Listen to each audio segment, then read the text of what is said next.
It's update time. That's right, I've updated the Karlux Modpack. I've added a bunch of new things and changed around a bunch of other things. I've updated my own mods. I've added new mods, including the elevators mod, which I absolutely love. I've changed some textures and done a few other things to make this mod pack just a better experience overall. This video is just a documentation of everything that's been changed, so yeah, let's just jump right into it. Here we go. The first thing you'll notice is this difficulty meter up in the top left of your screen. Now, this won't be on by default, it's hidden normally, but I turned it on right now to explain that I have tweaked the improved mobs mod config so that the difficulty level doesn't reach as big a number as it did before, but it also takes a much longer time to go up even a single decimal. I've also tweaked a couple other things in the config, pretty minor stuff, doesn't really matter all that much.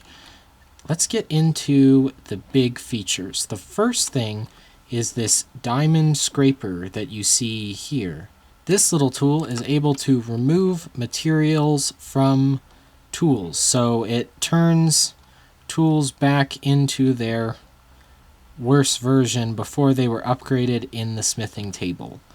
Doesn't seem that useful, it just seems like it makes your tools worse, but in the future I will probably implement a better armor upgrade system, and this little scraper will be very useful for that when it is implemented. For now, it will just make it easier to switch between different materials of what you want your gear to be. It can also strip logs. Yay.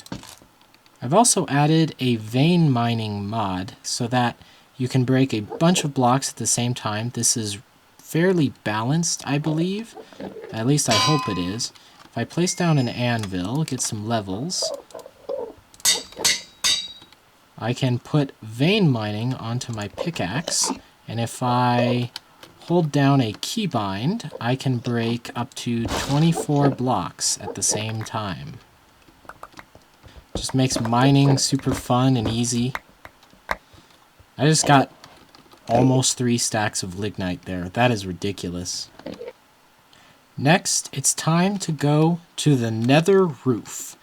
This block, this red block here, will generate in place of end gateways. And you can right-click it, as I will right now. And we're here, on the nether roof, in the abyss. How nice. But there are useful things in the nether roof, and it's also possible to get back down to the lower nether. You just need to find certain structures that will allow you to either break a couple blocks of bedrock, or you can locate a quartz desert biome where these giant quartz pillars stick up through the bedrock, and you can break them and return to the lower nether. I do believe this is originally a bug in the Biomes You'll Go mod, but now it's a feature, and I have implemented it. You're welcome. The other way to escape the wasteland is to find a rather uncommon structure floating up in the sky. You can see one here. A bunch of basalt has generated around it because I'm in the basalt biome. Inside the chest, you'll find all this loot, but most importantly, a single primordial pickaxe. What this pickaxe does is it breaks bedrock, but it has horrible durability. Now, I actually added this in the last update of the Karlux Modpack, but I have since decided to rework it. So now it is, as far as I know, the fastest pickaxe in the game, but it only has 10 uses, which makes it essentially useless. That is until you reach the end game of the mod pack and can obtain an Eternal Stella from the Forbidden and Arcanus mod. Now, an Eternal Stella removes the durability from a single item. If you apply it to a primordial pickaxe, you can essentially make it indestructible, and then it may be the best pickaxe in the game. You can break bedrock with it, though.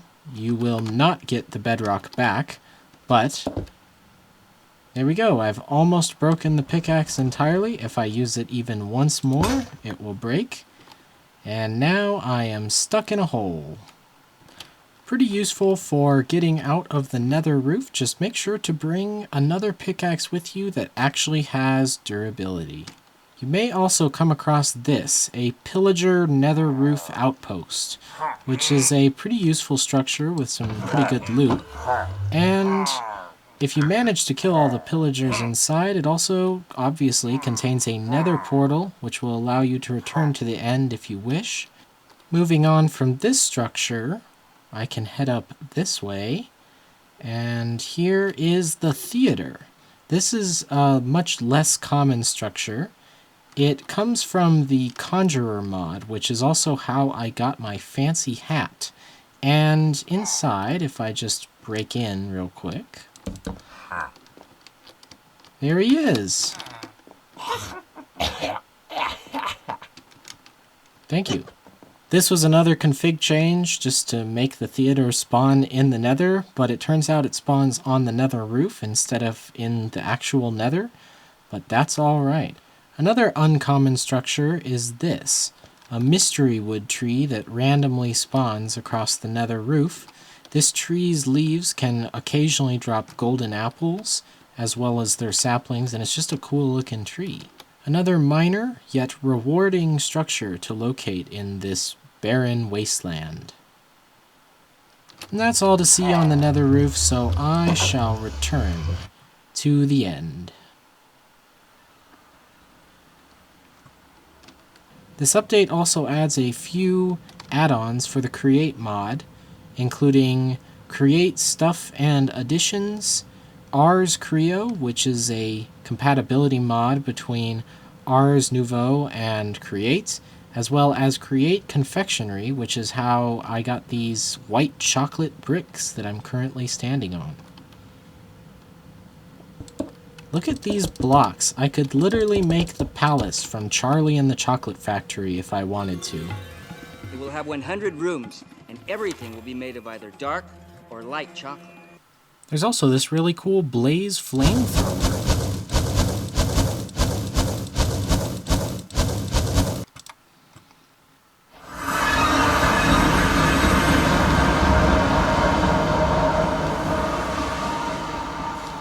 Hey you! Are you excited about Karlux Modpack Update 1.3? Are you excited about Update 1.3? Update 1.3 is done, guys. Update 1.3. Nice mask, man. Have you heard about Update 1.3? Have you heard about Update 1.3? I've also changed a few recipes to make some items cheaper, some more expensive than before. I've added the elevators mod, which allow you to go up and down. It's a great mod, honestly, but I do believe the elevators are a little cheap to make, so I changed the recipe to be a little bit more towards the mid-game or end-game. I also added a recipe for the runic arc, and out we go. This is Dimmercoal. It's the best fuel in the game. It's able to smelt 250 items and is crafted from all these different fuel sources from across the 9 Karlux dimensions. It is definitely a chore to obtain even a single piece of Dimmercoal, but it is definitely worth it. Just look at how shiny it is. I've also updated my own mods, including the Useful Pumpkins mod. I fixed the saturation on the golden pumpkin slice that was completely broken, as well as a couple other things. It all works now, as far as I know. I've also added a few new mob crates. Make it easier to get mobs into the end dimension. And I updated the texture for the end diamond ore.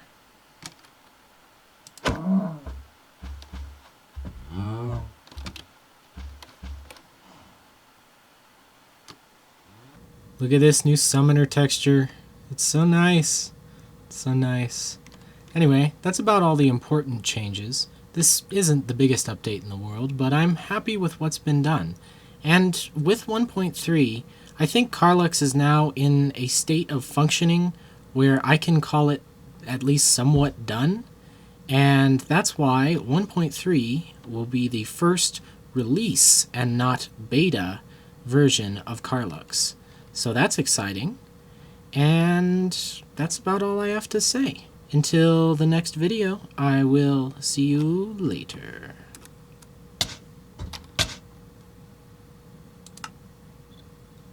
Oh my god. So weird to see me with a small hat. What's going on?